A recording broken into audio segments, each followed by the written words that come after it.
আসসালামু আলাইকুম। সবার আগে বাছাই করা 10টি আন্তর্জাতিক খবর জানিয়ে দেব। প্রথমেই থাকছে শিরোনাম। তবে তার আগে অনুরোধ থাকবে ভিডিওটিতে একটি লাইক দিবেন।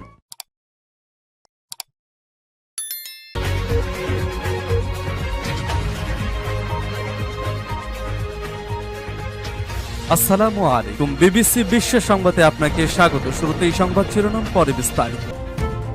বাংলাদেশের সর্বশেষ গুরুত্বপূর্ণ আপডেট সংবাদে আপনাকে স্বাগত। শুরুতেই সংবাদ শিরোনাম, পরে বিস্তারিত। প্রথমেই জানাবো আমাদের হাতে থাকা সর্বশেষ গুরুত্বপূর্ণ সবথেকে তাজা আপডেট সংবাদ। শক্তি বাড়াচ্ছে এনসিপি, যুক্ত হচ্ছে জুলাই নেতারা। তরুণদের নতুন রাজনৈতিক দল জাতীয় নাগরিক পার্টি এনসিপি তে যোগ দিচ্ছে বৈষম্য এবং ফ্যাসিবাদ বিরোধী জুলাই গণ অভ্যুত্থানের এক ঝাঁক পরিচিত মুখ। জুলাইয়ের আকাঙ্ক্ষা বাস্তবায়নে শক্তিগুলোর ঐক্য প্রক্রিয়া নিয়ে চলমান আলোচনায় বেশ অগ্রগতি হয়েছে। বাংলাদেশের এক অংশের বেশ কয়েকজন দলের নেতা জুলাই গণ অভ্যুত্থানের সাবেক সমন্বয়ক ফ্রন্ট লাইনে পরিচিত অনেক মুখ এনসিপিতে যুক্ত হচ্ছেন। সেই সঙ্গে জুলাইয়ের পক্ষে অবস্থান নেয়া বিএনপির গুরুত্বপূর্ণ কতিপয় নেতার মেধাবী সন্তান সহ বিভিন্ন স্তরের নেতারা এনসিপিতে যোগ দেওয়া নিয়ে আলোচনা অনেক দূর এগিয়ে গেছে বলে জানা গেছে। এটি হলে এনসিপি ভবিষ্যতে একটি শক্তিশালী দল হিসেবে আবির্ভূত হবে। মার্কিন যুদ্ধবিমানের নতুন আতঙ্ক, চীনের তৈরি ইরানের অত্যাধুনিক ম্যানপ্যাড। ইরান ও যুক্তরাষ্ট্রের মধ্যকার চলমান সংঘাতের মতো তেহরান চীন থেকে 1000-এর বেশি অত্যাধুনিক ম্যানপ্যাড বা man portable air defence system সংগ্রহ করেছে বলে আন্তর্জাতিক সংবাদ মাধ্যমের খবরে প্রকাশিত হয়েছে, যেগুলো দিয়ে পাহাড়ের চিপায় বসে ইরানের সেনাবাহিনী সরাসরি মার্কিন যুদ্ধবিমানকে টার্গেট করে ভূপাতিত করছে। এরপর জানাবো, যুদ্ধবিরতির মধ্যেই মধ্যপ্রাচ্যে আরও 10,000 সেনা পাঠাচ্ছে যুক্তরাষ্ট্র। ইরানের সঙ্গে 2 সপ্তাহের যুদ্ধবিরতির মধ্যপ্রাচ্যে আবারও 10,000-এর বেশি সেনা পাঠাচ্ছে যুক্তরাষ্ট্র। নাম প্রকাশে অনিচ্ছুক বর্তমানও সাবেক মার্কিন কর্মকর্তাদের বরাদ দিয়ে তথ্য জানিয়েছে ওয়াশিংটন পোস্ট। এদিকে 34 বছর পর ইসরায়েল ও লেবাননের ঐতিহাসিক বৈঠক আগামীকালই হবে বললেন ডোনাল্ড ট্রাম্প। মধ্যপ্রাচ্যে চলমান উত্তেজনার মধ্যে নতুন কূটনৈতিক অগ্রগতির ইঙ্গিত দিয়েছে মার্কিন প্রেসিডেন্ট ডোনাল্ড ট্রাম্প। তিনি জানিয়েছেন যে বহু দশক পর ইসরায়েল ও লেবাননের শীর্ষ নেতাদের মধ্যে সরাসরি আলোচনা অনুষ্ঠিত হতে যাচ্ছে আগামীকাল।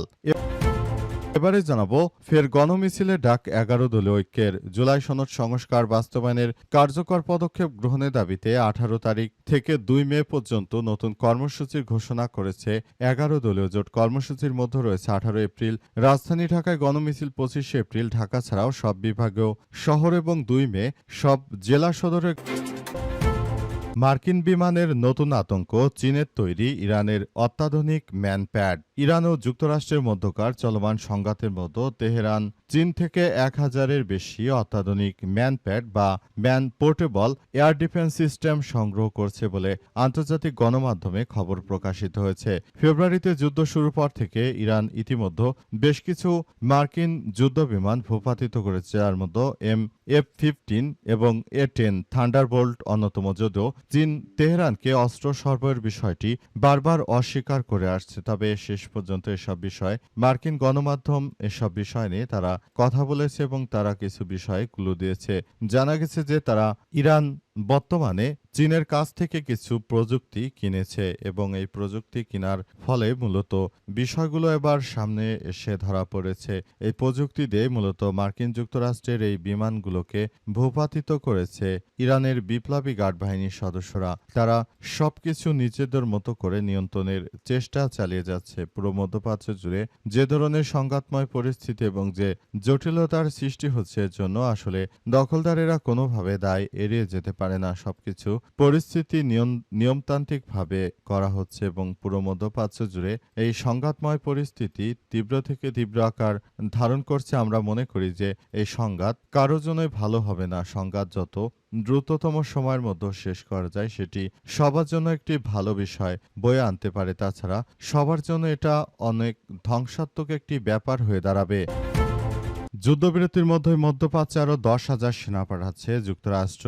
মধ্যপ্রাচ্যে এই যুদ্ধবিরতির মধ্যে আবারও নতুন করে সেনা পাঠাচ্ছে মার্কিন যুক্তরাষ্ট্র। এতে যুদ্ধ পরিস্থিতি আবার নতুন পথে মোড় নিতে পারে বলে এমনটা ধারণা করছে বিশ্লেষকরা। তারা জানিয়েছে যে যেভাবে এই প্রক্রিয়াটি চালানো হচ্ছে এবং যুদ্ধবিরতি নিয়ে যে ধরনের কার্যক্রম চালানো হচ্ছে এটি আসলে কোনোভাবেই গ্রহণযোগ্য হতে পারে না। সারা বিশ্ব যেখানে সবকিছু আগের নিয়মে চালাচ্ছে, আমেরিকা শুরু থেকেই তারা এই বিষয়গুলো নিয়ে আসলে খুবই খারাপের দিকে এগিয়ে যাচ্ছে। পরিস্থিতি এতটাই জটিল আকার ধারণ করেছে যে সবকিছু ধ্বংসস্তূপে পরিণত হচ্ছে।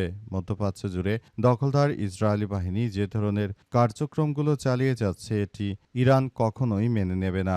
এজন্য ইরানের ইসলামী বিপ্লবী গার্ড বাহিনীর সদস্যরা তারা উক্ত বিষয় নিয়ে সবকিছু সুন্দরভাবে দেখভাল করছে এবং তারা এই বিষয়গুলোকে খুবই সুন্দরভাবে গড়ে তোলার মধ্য দিয়ে এগিয়ে যাচ্ছে এবং পরিস্থিতি আগের থেকে আরও ভয়াবহ আকার ধারণ করছে এবং সবকিছু নস্যাৎ করে দেওয়া হচ্ছে। মধ্যপ্রাচ্য জুড়ে জায়নবাদীরা যে ধরনের কার্যক্রম শুরু করেছে এটি কখনোই আসলে মেনে নিচ্ছে না ইরানের বিপ্লবী গার্ড বাহিনীর সদস্যরা। তারা ইহুদিবাদী ইসরায়েল এবং মার্কিন যুক্তরাষ্ট্রকে সেভাবে ধ্বংসস্তূপের নিচে ফেলে দেওয়ার চেষ্টা চালিয়ে যাচ্ছে এবং পরিস্থিতি আসলে থমথমে অবস্থা বিরাজ করছে এবং এই পরিস্থিতির মধ্য দিয়ে দখলদার বাহিনীকে একদম মাটির সঙ্গে মিশিয়ে দিচ্ছে ইরানের ইসলামী বিপ্লবী গার্ড বাহিনীর সদস্যরা। তারা উক্ত বিষয় নিয়ে খুবই জটিলভাবে সবকিছু করার চেষ্টা চালিয়ে যাচ্ছে এবং পরিস্থিতি সবার জন্য খুবই খারাপ আকার ধারণ করছে।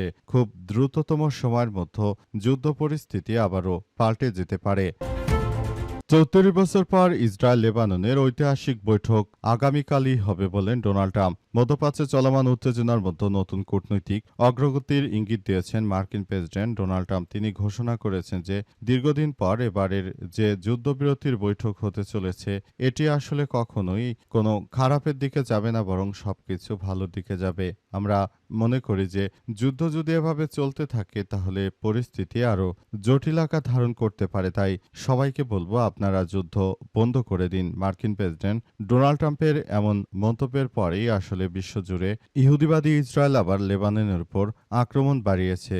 তারা জানে যে মার্কিন প্রেসিডেন্ট ডোনাল্ড ট্রাম্প তিনি যুদ্ধবিরতি করতে পারেন, সুতরাং এই বিষয়গুলো বিবেচনা করে মার্কিন যুক্তরাষ্ট্রের এই কথা বিবেচনা করে দখলদার ইসরায়েলি বাহিনী তারা লেবাননে আরও তীব্র বেগে আক্রমণ চালাচ্ছে। এর ফলে লেবাননে অসংখ্য মানুষ এখন মারা যাচ্ছে। দখলদার বাহিনী কোনো কিছুই করতে পারছে না। পুরো পরিস্থিতি তারা নিয়ন্ত্রণে নেওয়ার চেষ্টা চালিয়ে গেলেও তাদেরকে আসলে কোনোভাবেই ছাড় দেওয়া হচ্ছে না। পরিস্থিতি এতটাই জটিল আকার ধারণ করেছে যে পুরো বিশ্বজুড়ে দখলদার ইসরায়েলি বাহিনী আবারও ভয়াবহ পরিণতির দিকে চলে যাচ্ছে। দখলদারেরা চাইলেও নতুন কোনো কিছু করতে পারছে না। তাদেরকে যেখানেই পাওয়া যাচ্ছে সেখানেই কতল করছে ইরানের ইসলামী বিপ্লবী গার্ড বাহিনীর সদস্যরা এবং পুরো পরিস্থিতি এখন থমথমে অবস্থা বিরাজ করছে। আমরা মনে করি জায়নবাদীরা যে ধরনের কার্যক্রম শুরু করেছে এটা কোনোভাবেই মেনে নেওয়া যায় না। জায়নবাদীরা শুরু থেকেই তারা নিরীহ নাগরিকদের একদম ধ্বংসস্তূপে পরিণত করার যে পরিকল্পনা চালিয়ে যাচ্ছে সেটি আসলে কোনোভাবেই